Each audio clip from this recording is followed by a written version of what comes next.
Hello everybody, and in today's video we're going to be going over the best element combinations in Arcane Odyssey. Now what do I mean by element combinations, you ask? If you've watched my video on all the awakening types, you know that both the mage and the savant class can get dual magics. Don't worry though, this video isn't just going to be for those two classes, it's also about combinations that you can use with your friends and your clan.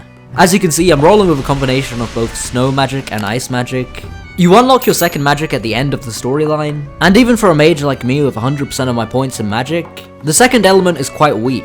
Now why may that be the case? Well, simply put, your second magic actually has a way higher magic stat requirement to use the moves and also equip the spell modifiers. It will actually add on a requirement of 100, and since you can only have 250 stat points, that makes all ultimate arts unusable on your second magic, and you also can't use moves like Pulsar and your element mode. In addition to this, you also can't use shape modifiers, which is what makes spells like Blast and Explosion so good. So from what I'm saying, you might take away the idea that a second magic is just useless because you can't really do anything with it, but that's pretty far from the truth.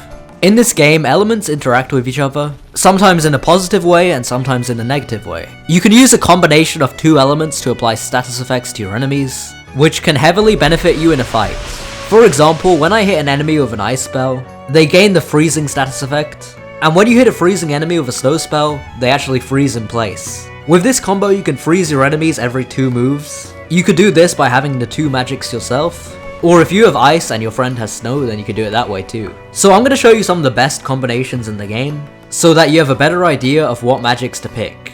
So the first element combination that I'm going to talk about is one that's quite similar to the one that I'm using. If I could restart my run, I would have chosen this instead. So the 2 elements are water and ice. This combination has some crazy synergy. When you hit someone with a water spell, they become soaked, and when you hit someone with an ice spell, they start freezing. Well, if you hit someone who's freezing with your water spells, that spell will do 30% more damage, which is a huge buff. To do this is simple, you just have to hit them with an ice spell first and then a water spell. Now if you do it the other way around, what will happen is, hitting a soaked enemy with an ice spell will freeze them and deal 25% more damage. And then using an ice spell on a frozen target will deal an additional 25% more damage.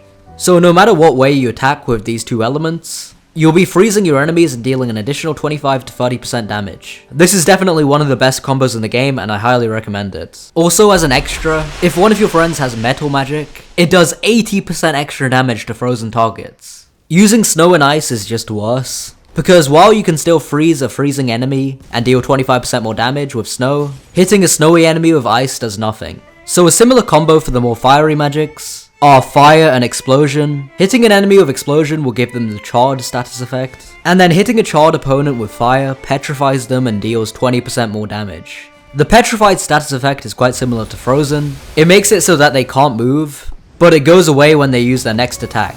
Now here's the even crazier thing about this combo. If you hit them with explosion magic after they're petrified, it will do a crazy 40% extra damage. So the order of spells you would need to do is explosion, then fire, then explosion.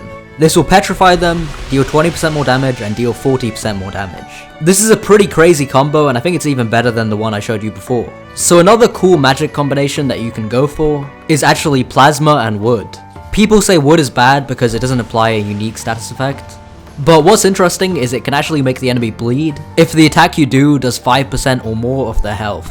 When you hit someone with plasma, they gain the scorched effect, making them take damage over time. Now wood actually deals 30% more damage to scorched enemies, which will also proc the bleed effect, and plasma gains 20% more damage against bleeding enemies, and an additional extra 5% damage against scorched enemies. So if you hit them with the plasma first, and then the wood, and then the plasma, they'll get scorched, and then take an additional 30% damage from the wood, and then stop bleeding, and then take an additional 25% extra damage from the next plasma attack.